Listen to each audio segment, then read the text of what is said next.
اب وہ پینیلوپی کی طرف، اپنی بیوی کی طرف جا رہا ہے، حجرہ خاص ایک نا 10 سال کا سفر ہے جو سمندروں میں ہوا ہے، جہاں دیو کا شکار ہوا، جہاں یہ، اور ایک یہ سفر دالان سے وہاں تک سب چلے گئے ہیں۔ وہ محل کا چپا چپا چھان آیا ہے، اس کی آواز اس کے سوا کسی نے نہیں سنی، ورنہ سب اسے پہچان لیتے اور کوئی نہ کوئی اسے پینیلوپی تک لے جاتا، مگر یوں تو محل اس سے بھی زیادہ تنہا رہ جاتا۔ یقیناً چلے جانے والوں میں سے کسی کو محل سے اتنی محبت ہوگی کہ وہ فقیر کی طرح اسے تنہا چھوڑنے پر آمادہ نہ ہو،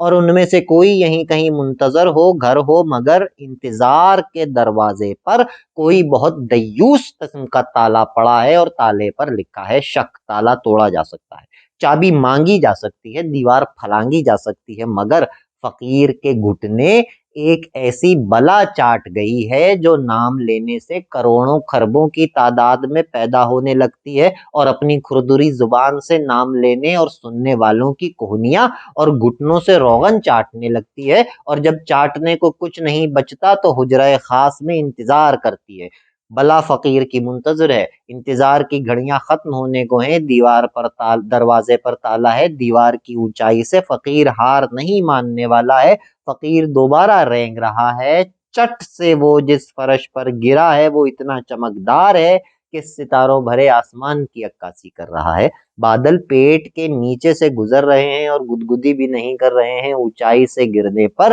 آئینے کا فرش چٹک گیا ہے، گھبرانے کی کوئی بات نہیں ہے، زمین کا زخم جلدی بھر جاتا ہے، فقیر رینگ رہا ہے، رینگنے والوں پر راستے اور زخم کھل جاتے ہیں۔ فقیر اپنی محبت کو اپنے بعد جھیل میں جھانکتی ہوئی پیڑ کی سبز شال میں دوڑ کے چھپ گئے، بدن مست خود اپنے حال میں، شاخ میں اور چھال میں، روشنی چھپ نہیں سکی، روشنی چور بن گئی، چور ہے اب بھی روشنی ڈھونڈتی پھر رہی ہے، اب چاند کے عکس کی جھلک مانگتی ہے یہی دعا، کوئی تو معجزہ دکھا، نقرئی دائرہ بنا۔